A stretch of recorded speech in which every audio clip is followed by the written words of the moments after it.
الله الرحمن الرحيم الحمد لله رب العالمين والصلاة والسلام على أشرف الأنبياء والمرسلين سيدنا ومولانا محمد وعلى آله وأصحابه أجمعين أما بعد أعوذ بالله من الشيطان الرجيم بسم الله الرحمن الرحيم لئن شكرتم لأزيدنكم وقال الله تبارك وتعالى لقد من الله على المؤمنين إذ بعث فيهم رسولا من أنفسهم يتلو عليهم آياته ويزكيهم ويعلمهم الكتاب والحكمة وإن كانوا من قبل لفي ضلال مبين. میرے نہایت ہی قابل احترام علماء کرام، میرے معزز مسلمان بھائیوں، بچوں اور بہنوں اور بیٹیوں، اس وقت مسلمانوں کی بگاڑ کے جو اسباب ہیں ان کا جاننا بہت ضروری ہے۔ ہم یہ سمجھتے ہیں کہ شاید دنیا کی پھیلاؤ، مال کی زیادتی کی وجہ سے مسلمان اپنے دین سے دور ہو گئے ہیں۔ یہ بھی ایک سبب ہے، کیونکہ حضور صلی اللہ علیہ وسلم نے فرمایا کہ میری امت کا فتنوں میں سے مال بھی ایک فتنہ ہے، جو انسان کو اچھائی اور برائی کی تمیز ختم کر دے گا۔ اس کے اندر دیوار میں یہ فقیر مثال دیا کرتا ہے، دیوار پر سیم آ گیا، ایک اس کا علاج تو یہ ہے کہ اس کا رنگ دوبارہ کر دیا جائے، پھر کچھ عرصے کے بعد دوبارہ سیم آ جائے گا۔ دوسرا علاج یہ ہے کہ اس کا پلسٹر دوبارہ کر دیا جائے، 5-6 مہینے وہ بھی پانی کو روک کے رکھے گا۔ لیکن اصل علاج یہ ہے کہ یہ دیکھا جائے کہ یہ پانی کہاں سے آ رہا ہے، اس کو روکا ہے۔ اس وقت مسلمانوں کی دین سے دوری، بلکہ دین سے دوری تو بعد کی بات ہے، حضور صلی اللہ علیہ وسلم کے علم اور آپ کا دیا ہوا نظام یہ مسلمانوں کے نزدیک قابل عمل نہیں رہا۔ پریکٹیکل لائف میں اس کی اہمیت اب بہت کم ہوگی۔ اس سے بڑا اور کیا آزمائش ہوگی امت کے لیے، اور اس کا سبب دینی اور دنیاوی دونوں تعلیمات کو الگ الگ سمجھ کے پڑھنا۔ یہ دنیاوی تعلیم کا جو حصول ہے، اس نے مسلمانوں کو نبی کی تعلیم سے کی اہمیت کم کر دی۔ صرف عبادات کے درجے تک حضور صلی اللہ علیہ وسلم کی تعلیمات اب قابل عمل ہے۔ میں نے حضور صلی اللہ علیہ وسلم کی تعلیمات میں سے صرف اپنی آخرت بنانے کے لیے نماز، روزہ، حج، زکوٰۃ، نکاح، طلاق، وراثت، بس اب یہی تعلق ہے میرا حضور صلی اللہ علیہ وسلم کے علم اور عمل کے ساتھ۔ تو یہ جو اس کی ایک چھوٹی سی، بہت ہی ایک سادہ سی مثال ہے، جو ہر آدمی پڑھا لکھا اور غیر پڑھا لکھا اس میرے فقیر کی اس بات کی تصدیق کر سکتا ہے کہ ایک بچہ میرا یونیورسٹی سے فارغ ہوتا ہے، اس نے دین کی کوئی تعلیم حاصل نہیں کی، تو جب وہ یونیورسٹی سے فارغ ہوتا ہے تو حضور صلی اللہ علیہ وسلم اور اللہ تعالیٰ کی پہچان اور حضور صلی اللہ علیہ وسلم کی شخصیت کے ساتھ اس کا لگاؤ پہلے سے بڑھ جاتا ہے یا کم ہو جاتا ہے؟ کیوں بھائی؟ کس نے کم کیا؟ تو پڑھا لکھا آدمی ہے بھائی، اس نے تو بہت تعلیم حاصل کی ہے، کون سی چیز نے دور کر دیا؟ یہ ایک ایسی ظاہری علامت ہے جس کو سمجھنے کے لیے اس کو کوئی فلسفے کی ضرورت نہیں کہ مسلمانوں کے اندر دنیا اور دینی تعلیم نے مسلمانوں کو کتنا دور کر دیا۔ وہ مسلمان جنہوں نے خالصتاً دنیاوی تعلیم حاصل کی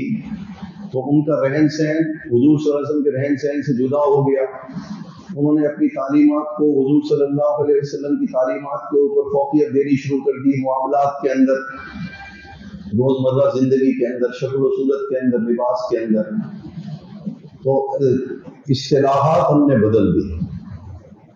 حالانکہ حضور صلی اللہ علیہ وسلم یہ اصطلاحات پہلے کافر بھی استعمال کرتے تھے دنیا کے لیے، کوئی نئی چیزیں نہیں ہیں، لیکن حضور صلی اللہ علیہ وسلم نے ہر چیز کا نیا ترجمہ، نیا معنی ہمیں سکھایا۔ مثال کے طور پر پہلے زمانے کے لوگ صلاۃ کو دعا کے لیے استعمال کرتے تھے کہ بھئی صلاۃ کا لفظ جو ہے عرب کے اندر یہ دعا کے لیے استعمال ہوتا تھا، لیکن حضور صلی اللہ علیہ وسلم نے فرمایا کہ نہیں، اب اس کا معنی تبدیل ہو گیا ہے، اب صلاۃ ایک خاص قسم کے عمل کو کہتے ہیں جس کی یہ صورت ہے، جس کو ہم نماز کہتے ہیں۔ اسی طریقے سے حضور صلی اللہ علیہ وسلم نے ہر چیز کی حقیقت، اس کا حقیقی معنی ہمیں نئی لغت دی ہے۔ حضور صلی اللہ علیہ وسلم نے ہمیں دنیا کی زندگی کے اندر جو الفاظ انسانیت کے لیے استعمال ہوتے تھے، ان الفاظ کے وہ معنی حضور صلی اللہ علیہ وسلم نے ہمیں سمجھائے جو حقیقی اور صحیح ترین معنی تھے۔ ان میں سے ایک چیز جو آج یہ فقیر سمجھانے کی کوشش کرے گا وہ ہے شکر، نعمتوں کے اوپر شکر ادا کرنا۔ تو ہماری نظر میں اس دنیاوی تعلیم نے نعمت کا مطلب ہی بدل دیا، اور نعمت اس کو سمجھنے لگ گئے ہم مسلمان جس کو کافر نعمت سمجھتا ہے۔ حالانکہ ہمارے یہاں نعمت کا تصور بالکل مختلف حضور صلی اللہ علیہ وسلم نے ہمیں دیا۔ انعام کیا ہے اللہ تعالیٰ کا، اور ہم اسی جدید تعلیم کے دور سے نکل کے ہمارے نزدیک اب نعمت یہ ہے کہ دنیا کے اسباب میں سے جتنی چیزیں ہمیں مل جائیں، صحت، مال، رہائش، سواری، گزران کے اعتبار سے ہماری خواہش کے مطابق جتنے اسباب ہم اکٹھے کر سکیں مال کی شکل میں، اسباب کی شکل میں، اب ہماری نظر میں یہ نعمت بن گئی۔ یہ واقعتاً نعمت ہے، لیکن بہت قلیل۔ اللہ تعالیٰ اللہ کے رسول کی نظر میں یہ نعمت نہیں ہے۔ حقیقی یہ ترجمہ ہمیں نیا مطلب سمجھایا حضور صلی اللہ علیہ وسلم نے کہ نعمت کون سی چیز ہے، کیونکہ اللہ تعالیٰ فرما رہے ہیں کہ لَإِن شَكَرْتُمْ لَأَزِيدَنَّكُمْ، اگر تم میری نعمتوں کو نعمت سمجھ کے اس کا شکر ادا کرو گے تو میں بڑھاؤں گا نعمتوں کو۔ اگر یہ فارمولہ اللہ تعالیٰ کی یہ آیت کو ہم دنیا کے اسباب کے اوپر لگائیں، بھائی مجھے اگر اللہ تعالیٰ نے مکان دے دیا تو میں اس کے اوپر شکر ادا کرتا ہوں ساری زندگی، تو اس کا مطلب ہے کہ اللہ تعالیٰ فرما رہا ہے کہ میں تمہاری نعمتوں کو بڑھا دوں گا۔ اس کا مطلب تو یہ ہے کہ 2 مکان ہو جانے چاہیے، کیونکہ اللہ تعالیٰ خود جو فرما رہے ہیں۔ اگر ایک سواری دی، میں نے اس کا شکر ادا کرنا شروع کر دیا تو میرے پاس 2 سواری، جبکہ یہ قاعدہ تو ہمیں کہیں نظر نہیں آتا، بلکہ شکر کرنے سے بعض دفعہ پہلی نعمت بھی چلی جاتی ہے۔ تو پھر یہ قاعدہ، یہ اللہ تعالیٰ کا یہ فرمان کہ اگر تم میری نعمتوں کا شکر ادا کرو گے تو میں اور بڑھاؤں۔ اور یہ لَأَزِيدَنَّكُمْ، لام بھی تاکید کا، نون ثقیلہ بھی تاکید کا، 3 تاکیدیں اس میں، گویا یوں سمجھیے کہ اللہ نے کہ ضرور ضرور ضرور ہم تمہاری نعمتوں کو بڑھائیں گے۔ لیکن کب؟ جب تم ہماری نعمت کو نعمت سمجھ کے اس کا شکر ادا کرو، یعنی جیسے استعمال کرنے کا طریقہ بتایا ویسے کرو۔ تو اب یہ جو ہماری سوچ ہے، یہ اسباب کو ہم نے صرف نعمت سمجھ لیا، دنیا کی چیزوں کو، اسباب جو ہمیں ملتے ہیں ان کو نعمت سمجھ لیا، اور اس پر بھی ہم شکر ادا نہیں کر رہے ہیں۔ کیوں نہیں کر رہے؟ کہ ہمارا نفس اصل میں یہ اللہ تعالیٰ کا مقابلہ کائنات کے اندر صرف انسان کا نفس کرتا ہے اور کوئی نہیں کرتا۔ انسان کا نفس انسان کو یہ نہیں کہتا کہ تو اللہ ہے، یہ نہیں کہتا کہ میرا اور آپ کا نفس مجھے یہ نہیں کہتا کہ تو اللہ ہے، یہ ضرور کہتا ہے کہ وہ بھی رب ہے، تو بھی رب ہے۔ ربوبیت کا دعویٰ کرتا ہے میرا اور آپ کا نفس، وہ بھی پالنے والا ہے، میں بھی پالنے والا ہوں، وہ زندہ ہے، میں بھی زندہ ہوں، وہ علم رکھتا ہے، میں بھی علم رکھتا ہوں، وہ کلام کرتا ہے، میں بھی کلام کرتا ہوں، وہ سنتا ہے، میں بھی سنتا ہوں، وہ دیکھتا ہے، میں بھی دیکھتا ہوں، اس کو اپنے کاموں کے اوپر اختیار اور قدرت ہے، مجھے بھی اپنے کاموں کے اوپر اختیار اور قدرت ہے۔ یہ دعویٰ ہم سب کا ہے کہ نہیں؟ تو ہم بھی تو ربوبیت کے مقام میں کھڑے ہیں نا، دعوے کے اعتبار سے۔ تو اس اعتبار سے ہم شکر ان نعمتوں پر بھی کیوں نہیں کرتے؟ چلو اگر یہ جو دنیاوی نعمتیں بے شک یہ بھی انسان کی زندگی کو آسان تو کر دیتی ہے کسی درجے میں، ان پر شکر کیوں نہیں کرتے؟ کیونکہ یہاں بھی ہم نے دین سے رہنمائی نہیں لی، کیونکہ ہمارا نفس ہمیشہ ہمیں یہ سمجھاتا رہتا ہے کہ یہ تم نے اپنے علم اور قدرت سے یہ چیزیں حاصل کی، تمہارے رب کا اس کے اندر کوئی عمل دخل نہیں، بس نے تمہیں پیدا کر کے عقل دے دی اور اختیار دے دیا۔ تو جب سارے کام میں ہی کر رہا ہوں، میں ہی محنت کر کے یہ ساری اپنی نعمتیں اکٹھی کر رہا ہوں، تو اللہ تعالیٰ کا اس میں میرے ساتھ کیا عمل دخل ہے میری زندگی میں؟ تو اس لیے ہم شکر نہیں کرتے ان نعمتوں پر بھی جو جن کو شریعت نے حقیقت میں نعمت نہیں کہا، دین ہے۔ اور کب شکر کرتے ہیں ان نعمتوں پر بھی؟ کب شکر کرتے ہیں؟ جب ہم ہماری قدرت، جب ہمارا ہاتھ نہیں پڑتا ان چیزوں کے اوپر، جب ہم پھنس جاتے ہیں اس وقت ہم کہتے ہیں کہ بھئی اللہ تعالیٰ آپ ہماری یہ نعمت پوری کر دی۔ یہ مثالی فقیر واقعہ سنایا کرتا ہے، یہ کراچی کے ایک بڑے امیر آدمی کا پیشاب بند ہو گیا، ڈاکٹروں نے ان کا پیشاب کھول دیا، جب وہ ڈسچارج ہونے لگے تو انہوں نے ہزاروں کا بل پکڑا دیا، تو وہ امیر آدمی اس بل کو دیکھ کے رونے لگ گئے۔ تو عملے نے کہا کہ شاید یہ، ان کو نہیں معلوم تھا کہ ان کی مالی حیثیت کیا ہے، انہوں نے کہا کہ آپ گھبرائیں نہیں، یہ جو مالک ہے اسپتال کا یہ نیک آدمی ہے، آپ کے بل میں کمی کر دے گا، آپ اس سے بات کریں۔ انہوں نے کہا میں پیسے دیکھ کے نہیں گھبرا رہا، میں روز اس بات پر رہا ہوں کہ ساری زندگی میں نے پیشاب کو کبھی نعمت ہی نہیں سمجھا کہ میں بیٹھ کے جاتا اور پیشاب آ جاتا تھا۔ آج جب پیشاب بند ہوا ہے تو مجھے احساس ہوا ہے کہ یہ پیشاب کا کرنا بغیر کسی تکلیف کے کتنی نعمت تھی۔ تو اب مجھے احساس ہوا اللہ تعالیٰ کی اس نعمت کا۔ اس لیے حضور صلی اللہ علیہ وسلم دنیا کی نعمتوں کے بارے میں تو شکر کا آخری جملہ حضرت عمر فاروق رضی اللہ تعالیٰ نے ہمیں سمجھا دیا کہ دنیا کے اندر، میرے دنیا کی نعمتوں کے اندر کتنا شکر ہم سب کے اوپر واجب ہے۔ آپ کے سامنے ایک آدمی کا سوال کیا گیا کہ امیر المومنین ایک ایسا شخص ہے کہ اس کی دونوں آنکھیں بھی نہیں ہیں، اس کے دونوں بازو بھی نہیں ہیں،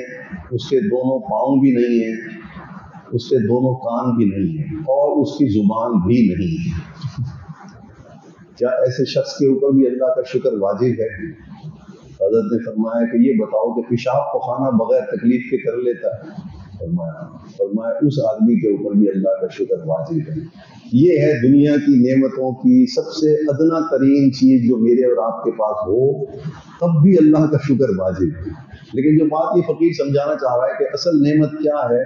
اور جس پر اللہ تعالیٰ نے فرمایا کہ اگر میری اس نعمت پر شکر ادا کرو گے تو میں ضرور ضرور ضرور اس نعمت کو زیادہ کروں گا، وہ نعمت ہے دین کا علم،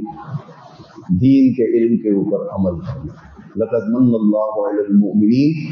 اذ بعث فیہم رسولا من انفسہم یتلو علیہم آیاتہ ویزکیہم ویعلمہم الکتاب والحکمہ، کہ اللہ تعالیٰ نے اتنا بڑا احسان کر دیا، اور اس احسان کو سمجھنے والے وہ لوگ ہیں جنہوں نے اس احسان کو لانے والے کی بات کو سچا سمجھا، ایمان لے آئے نبی کے اوپر، ان کو پتہ لگے گا کہ یہ اللہ کا کلام پڑھنا اتنی بڑی نعمت، اس کے اندر جو احکامات اللہ تعالیٰ نے انسانیت کو دیے، جو تربیت کا نظام اپنے نبی کے ذریعے دیا انسانوں کے لیے، کیسے شکل صورت کیسی ہو، لباس کیسا ہو، رہن سہن تمہارا کیسا ہو، کھانے پینے کا طریقہ کیا ہو، بڑوں سے کیسے گفتگو کرنی ہے، چھوٹوں کے ساتھ کیسے برتاؤ کرنا ہے، مال کو کیسے کمانا ہے، کیسے خرچ کرنا ہے، زندگی کیسے گزارنی ہے۔ تو یہ جس نے نبی کی تعلیمات کو اس نظر سے پڑھا اور پھر اس پر عمل کیا، اس کو پتہ لگے گا کہ اس سے بڑی تو کوئی ایسا نعمت دنیا کے اندر ہے ہی نہیں، اور یہ وہ نعمت ہے جس کو اللہ نے فرمایا کہ میں ضرور ضرور ضرور اس کو زیادہ کروں گا، اس کو پڑھنے والے پر اور اس پر عمل کرنے والے پر، جو اس کو نعمت سمجھ کے کرے گا۔ اس کی ایک آسان مثال میں دیتا ہوں۔ ایک مسلمان نماز نہیں پڑھتا تھا،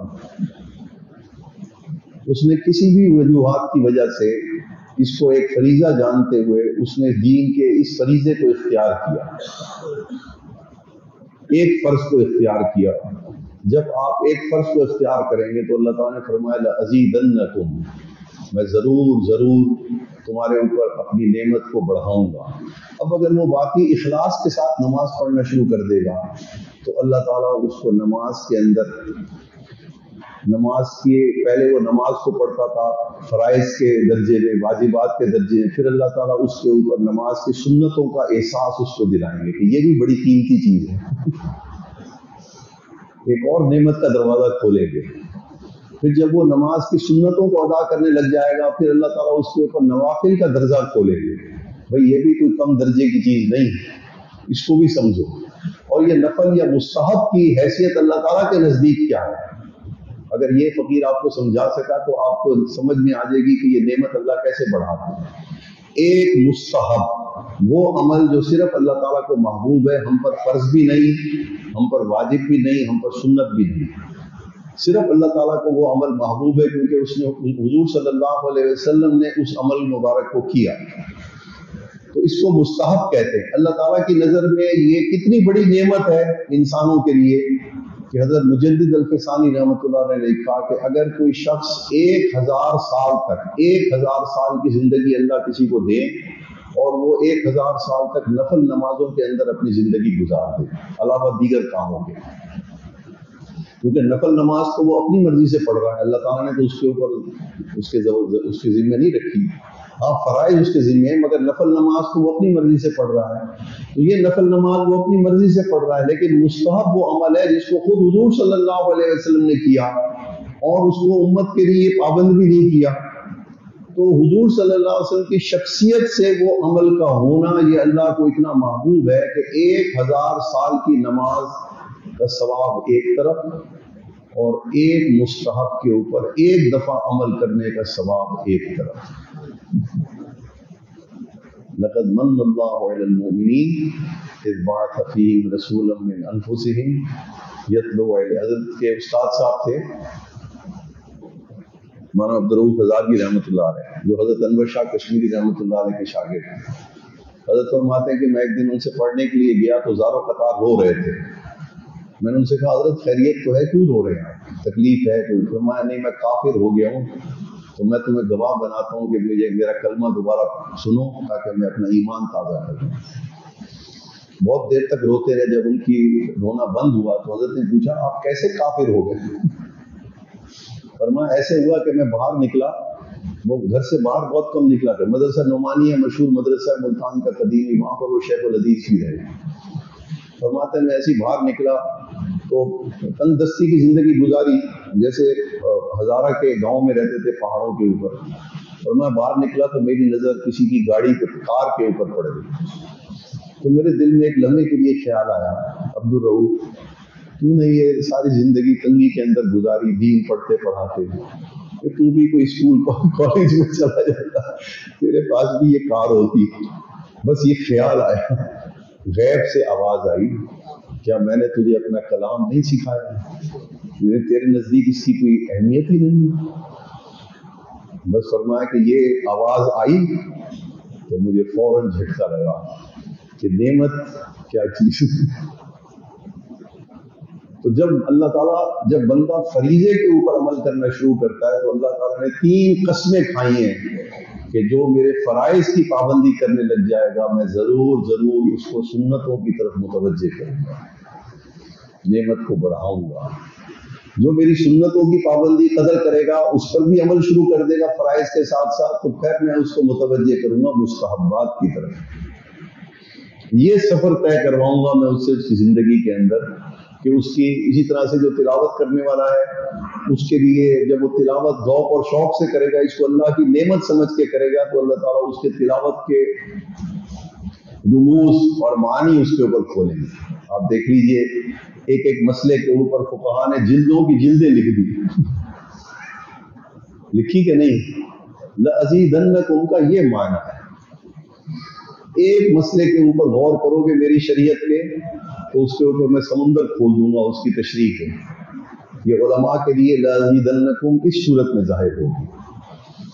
اور عمل کرنے والے کے لیے تو اللہ تعالیٰ کے دروازے بہت ہی کشادہ ہیں، کیونکہ اصل تو عمل ہے، اسی اللہ تعالیٰ نے خشیت کا تعلق، قرب کا تعلق جو ہے وہ اعمال کے ساتھ رکھا ہے۔ تو یہ جو فقیر سمجھانا چاہ رہا ہے کہ ہماری اس دنیاوی تعلیم نے، دینی تعلیم، دین سے جو ہمارے ذہن میں ہر چیز کے اس نعمت کا مطلب وہ ہو گیا جو کافر سمجھتا ہے، شکر کا مطلب ہمارے نزدیک وہ ہو گیا جو کافر سمجھتا ہے، کیونکہ ہم نے اسی کی تعلیم کو اختیار کیا، اور صرف اختیار کر لیتے تو کافی تھا۔ جب ہم نے اس کو دنیاوی دینی تعلیم کے اوپر فوقیت دینی شروع کی، اور کیسے، میں اس کی دوسری مثال سے آپ کو سمجھاتا ہوں۔ پہلی مثال تو میں نے دی کہ میرا بچہ جب یونیورسٹی سے پڑھنے کے بعد فارغ ہو تو کیا وہ اللہ اور اللہ کے رسول کے قریب ہو جاتا ہے یا دور ہو جاتا ہے؟ ایک ہی مجلس کے اندر ایک پی ایچ ڈی بیٹھا ہوا ہے ایک ہی مجلس میں، اور ایک عالم دین آ کے بیٹھ جائے گا، پی ایچ ڈی اپنے آپ کو زیادہ پڑھا لکھا سمجھے گا یا عالم دین کو زیادہ پڑھا لکھا سمجھے گا؟ تو اس نے نبی کے علم کی قدر کی، اپنے علم سے زیادہ اپنے آپ کو زیادہ عالم سمجھا یا نبی کے جاننے والے؟ یہ تو مشاہدے کی بات کر رہا ہوں نا، ایک عام مجلس کی بات کر رہا ہوں۔ یعنی اگر میں یہ دیکھنا چاہوں کہ میں حضور صلی اللہ علیہ وسلم کو کتنا بڑا معلم سمجھتا ہوں، کتنا بڑا مربی سمجھتا ہوں، آپ کی تربیت کتنے اونچے درجے کی ہے کہ انسان کو کہاں سے کہاں پہنچا دیتی ہے، اس کے اخلاق کو بلندیوں تک پہنچا دیتی ہے، اور اس کا علم جاننے والے کو سریا تک پہنچا دیتی ہے، اس کو میں کہہ رہا ہوں کہ یہ مجھ سے بھی کم پڑھا لکھا ہے، حالانکہ اس نے ایک مضمون کے اندر پی ایچ ڈی کیا، ایک مضمون کے ایک عنوان پر بس۔ اور یہ فقیر اکثر یہ کہا کرتا ہے، اور میں اس میں الحمدللہ بالکل ہانس نہیں سمجھتا، یہ فقیر قسم کھا کے کہتا ہے، قسم کھا کے، حضور صلی اللہ علیہ وسلم کی ایک ایک سنت کے اوپر اگر آپ انسانیت کا اس کو کیا فائدہ ہے، بیٹھ کے پانی پینے کا انسانیت کو کیا فائدہ ہے، 3 سانس میں پانی پینے کا انسانیت کو کیا فائدہ ہے، یہ 1.5 کلو وضو پانی کے اندر وضو کا کیا فائدہ ہے انسانیت کو، اگر آپ ایک ایک سنت کے اوپر صرف ریسرچ کرنا شروع کر دیں تو ایک ایک سنت ایک ایک پی ایچ ڈی سے زیادہ ریسرچ کے کا عنوان ہے۔ تو جس عالم دین کے پاس 1000 پی ایچ ڈی کا علم ہو، یوں سمجھیں،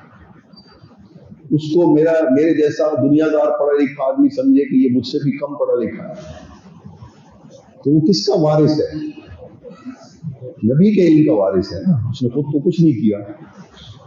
تو یہ جب ہم جس ذریعے سے ہم نے اپنی ہدایت کو لینا ہے اور آخرت بنانی ہے، جب ہم ان ذرائع کوئی اپنے سے کمتر اور حقیر دیکھنے لگ جائیں گے تو پھر ہم پہنچیں گے کیسے حضور صلی اللہ علیہ وسلم کے دربار میں، پذیرائی کیسے حاصل کریں گے، اور اللہ تعالیٰ کے قریب ہونے کا کون سا وہمہ ہم اپنے ذہن میں بٹھائیں گے۔ اس لیے اس وقت ضرورت ہے اہل اللہ کے ساتھ تعلق قائم کرنے، کیونکہ یہ تزکیہ، یہ زنگ ہے جو دلوں کے اوپر بیٹھا ہوا، یہ اہل اللہ کے اللہ والوں کے ساتھ تعلق قائم کرنا یہ کوئی برکت کے لیے نہیں، وہ اختیاری آپشنل چیز نہیں کہ آپ بس آپ کا اختیار ہے بھی کسی سے، نہیں، یہ اس لیے کہ یہ حضور صلی اللہ علیہ وسلم کی وہ تربیت ہے جو آپ نے ان مشرکین کے قلوب کے اوپر کی تو وہ دنیا کے راہبر بن گئے، ان کے دلوں سے بھی یہ زنگ دور ہو گیا، اور وہ بھی ان کو بھی سمجھ آ گئی کہ انسان کو کیسا ہونا چاہیے، اور انسان کی علم کس درجے کا انسان کو، شریعت کی کا علم جو ہے یہ اصل میں وہ نعمت ہے جو اس دنیا کے اندر اب ہم اس کو نعمت سمجھتے ہی نہیں۔ یہ فقیر کو یاد ہے ملتان شہر کے اندر جب کسی مسلمان کی 5 وقت جو نماز پڑھتے تھے مسلمان، یہ میں نے وہ وقت دیکھا ہے کہ جب کسی مسلمان کی جماعت کے ساتھ نماز بغیر عذر کے قضا ہو جاتی تھی، یعنی وہ جماعت سے نماز نہیں پڑھ سکا اور عذر نہیں تھا اس کو سستی کی وجہ سے،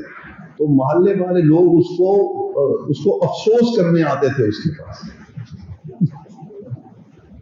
اتنی بڑی نعمت سے تم معروم ہو گیا، تمہاری مسجد میں جماعت کی نماز رہ گئی، اتنی بڑی نعمت تم سے چھین لی اللہ تعالیٰ نے۔ یہ زمانہ اس فقیر نے دیکھا ہے، کیونکہ جن کو قدر تھی 2 رکعتیں فجر کی، 2 رکعتیں فجر کی، جس کو توفیق مل جائے اس کو دنیا و ما فیہا اللہ تعالیٰ اس سے زیادہ دے دیتے ہیں کہ نہیں؟ ہم نے کبھی 2 فجر کی 2 سنتیں پڑھنے کے بعد یہ سوچا کہ آج تو مجھے دنیا اور دنیا کے سارے خزانے اللہ نے اس سے زیادہ دے دیے؟ یہ حقیقت سمجھ میں آ جاتی ہے، کیونکہ یہ دین کے الفاظ بھی باقی ہیں،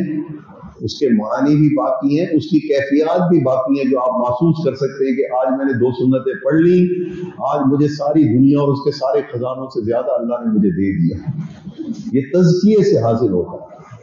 جب انسان کا دل پاک ہوتا ہے اس وقت اس کو یہ ساری حقیقتیں نظر آتی ہیں کہ حضور صلی اللہ علیہ وسلم کے محض الفاظ نہیں ہے، بلکہ ان کے اندر ایسی سچائی ہے جو میں دیکھ رہا ہوں اپنی آنکھوں سے، اور یہ وہ نعمت ہے۔ اللہ تعالیٰ ہمیں اس کی قدر کی توفیق نصیب کرے۔ اس وقت ضرورت ہے اہل اللہ کے ساتھ تعلق قائم کرنے کی، تاکہ اپنے نبی کے ساتھ آپ کی تعلیم اور تربیت کا کم از کم معیار تو ہمارے سامنے سب سے بلند ترین ہو جائے مسلمان کی نظر میں، اور پھر اس کو اختیار نہ بھی کریں تو بھی انشاءاللہ ہم اسی گروہ کے اندر ہوں گے۔ حقیقی حمایتی گروہ کے اندر ہوں گے۔ اور اگر ایک اس کے برعکس ایک طالب علم ہے دین کا، اس کے برعکس ایک دین کا طالب علم ہے، اگر وہ کسی دنیاوی پڑھے لکھے پی ایچ ڈی آدمی پی ایچ ڈی ہولڈر کو اپنے سے زیادہ عزت دیتا ہے علم کے معاملے میں، وہ کہتا ہے کہ یہ پی ایچ ڈی مجھ سے زیادہ پڑھا لکھا آدمی ہے، اس دین کے طالب علم نے بھی اپنے نبی کے علم کی قدر نہیں کی، کیونکہ اللہ تعالیٰ خود فرما رہے ہیں لقد من اللہ علی المؤمنین، ایسا احسان کیا ہے میں نے اہل ایمان پر جس کا وہ بدلہ چکا ہی نہیں سکتے ساری زندگی۔ اس کو سمجھنا، اس کو غور کرنا، اس پر عمل کرنا، ان کو پتہ لگتا ہے کتنا بڑا احسان میں نے کیا ہے۔ 5 وقت اللہ تعالیٰ کے ساتھ ملاقات کی توفیق مل رہی ہو، اس کے دربار میں حاضری ہو رہی ہو، تھوڑا انعام ہے بھائی۔ 5 وقت کی نماز میں آدمی اللہ تعالیٰ سے گفتگو کرنے کا اس کو موقع مل رہا ہو کائنات کے مالک کے ساتھ، اور وہ اس کے اوپر پھول نچھاور کر رہا ہو، ایک ایک سنت پر عمل کرنے، ایک ایک سنت کو چھوڑنے پہ مشائخ کو حضور صلی اللہ علیہ وسلم کی زیارت نصیب نہیں ہوتی تھی۔ جنہوں نے اس دین کو سمجھا ان کو اللہ تعالیٰ یہ نعمت نصیب فرماتے تھے کہ روزانہ حضور صلی اللہ علیہ وسلم کی زیارت ان کو نصیب ہوتی تھی، صرف حضور صلی اللہ علیہ وسلم کی اس قدردانی کی وجہ سے۔ اور جس دن ایک سنت ان کی چھوٹ جاتی تھی اس دن زیارت سے محروم ہو جاتے تھے۔ یہ ہے من اللہ علی المؤمنین کا مطلب۔ ہم کتنی دور چلے گئے۔ اس لیے اس وقت اجتماعی اور انفرادی توبہ کی ضرورت ہے، اور پھر اپنے اپنے علاقے کے اہل اللہ کے ساتھ رابطہ قائم کیجیے، جو لوگ متبع شریعت ہیں، صحیح العقائد ہیں، اور ان کے ساتھ رابطہ قائم کر کے اپنے دلوں کے یہ زنگ دور کرنے کی کوشش کریں، تاکہ ہمیں عمل میں کوتاہی پھر بھی قابل قبول ہوگی، یاد رکھیں، لیکن مرتبے اور مقام کے اندر کوتاہی، اس کے لیے ہمیں سوچنا پڑے گا۔ اللہ تعالیٰ مجھے بھی یہ نصیب فرمائے، آپ سب کو تھوڑی دیر کے لیے